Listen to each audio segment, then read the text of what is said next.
Salut à tous, moi c'est Dandy. Alors aujourd'hui on fait un petit tuto pour la gestion du son et du micro sur Discord, la possibilité d'appuyer pour parler et aussi l'overlay. Alors souvent quand on a des problèmes de son parce que on donne aux autres tous les bruits environnants, c'est que le problème est à la source. Donc ce qu'on va faire aujourd'hui, c'est qu'on va regarder directement dans la barre de recherche et taper le mot configurer. Vous allez trouver ça sous Windows 7, 10 et 8 évidemment, sous différentes formes. Ici c'est marqué configurer un microphone, mais ça peut très bien être marqué configurer le micro, de toute façon c'est pareil. Donc on arrive ici dans l'assistant de configuration de micro. Pour 8, 10 c'est un petit peu différent, mais soit passer les étapes, vous allez arriver à la même chose. On clique sur suivant, on vérifie que le micro est bien positionné à la bonne hauteur, et on va lire la phrase. Pierre dicte à son ordinateur, il préfère dicter que taper ou utiliser un papier et un crayon.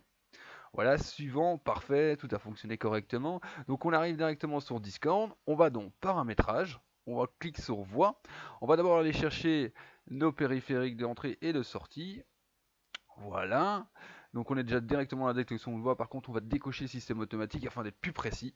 Alors c'est simple, quand on est dans le vert, on ne transmet pas, quand on est dans le jaune, on transmet aux autres. Donc ici on va bouger la petite barrette afin qu'elle soit bien optimisée et que quand il y a des bruits environnement, eh ben, il ne soit pas pris en compte, super.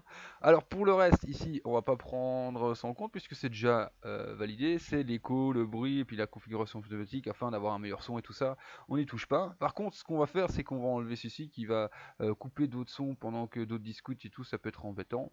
Alors parfait, ici c'est configuré, on n'a plus rien à faire. Pour la détection de voix, c'est OK. Maintenant, pour appuyer pour parler, ben, on va directement là. On choisit une touche. Ici, j'ai fait numpad. Alors, qu'est-ce que c'est le délai de persistance d'appuyer pour parler? Ben, c'est simple, c'est le maintien de la voix. Une fois qu'on va lâcher la touche, ça va ici maintenir pendant 20 millisecondes. Pour les paramétrages en dessous, ce sera identique.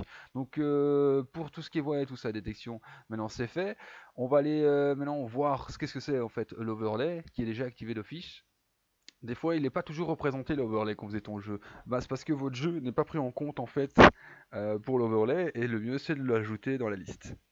Alors directement vous cliquez là, vous le sélectionnez, ici ça a déjà été fait, vous le voyez il est là, on le décoche afin qu'il soit actif et quand on va lancer le jeu ça va fonctionner. Donc voilà, c'était Dandy pour le petit tuto.